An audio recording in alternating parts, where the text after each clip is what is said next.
Обвинителството ја отфрли кривичната пријава против директорот на АНБ за фалсификат на TOEFL сертификатот од школото Јулија во Пловдив во Бугарија.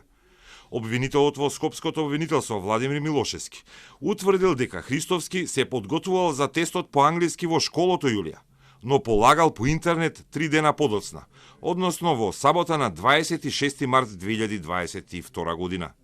Обвинителството исто така утврдило дека важноста на тој TOEFL сертификат на Христовски е истечен 2 години подоцна и не важел кога тој е назначен за директор на Агенцијата за национална безбедност.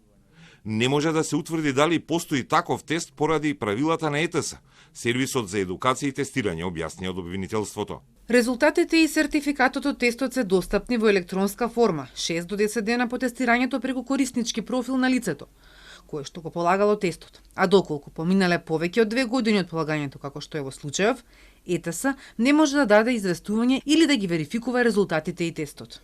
Од обвинителството и посочија дека во март добиле нецелосни одговори од букарските власти бидејќи не можеле да ја најдат собственичката на школото, а училиштето Јулија во 2022 била регистрирана за преведувачка дејност, услуги за преводи и легализирање документи, како и организација на приватни јазични школи.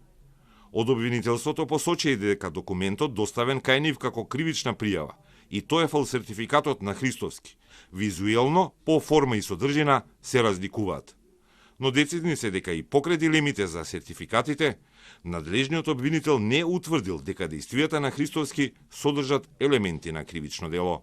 Исправа е секој предмет што е подобен или одреден да служи како доказ на некој факт што има вредност во правните односи. Од тука, дури да постои дилема за веродостојноста на документот за завршен курс за подготовка на испитот TOEFL, издаден од Language School Јулија, ко ЛТД, тој согласно обезбедената документација не предизвикал правна последица. Ниту бил од какво било значење за правните односи и за именувањето за директор, бидејќи во досието е презентиран друг валиден документ за познавање на странски јазик.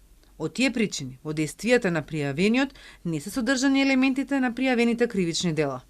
Обвинителството не утврдило кривично дело ниту во факултетската диплома на Христовски, издадена преклани на Факултетот за туризам и менеджмент.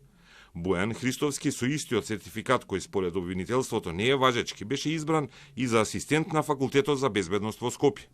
Владата го назначи Христовски за директор на АНБ во октомври лани. Беше вработен во МВР, претходно и во УБК. Според неговите тврдења, тој престанал да биде член и партиски функционер во ВМРО ДПМН во декември 2023, кога по одлука за негова дискриминација со политичка основа, екс-министерот Оливер Спасовски го врати на работа во Министерството за внатрешни работи.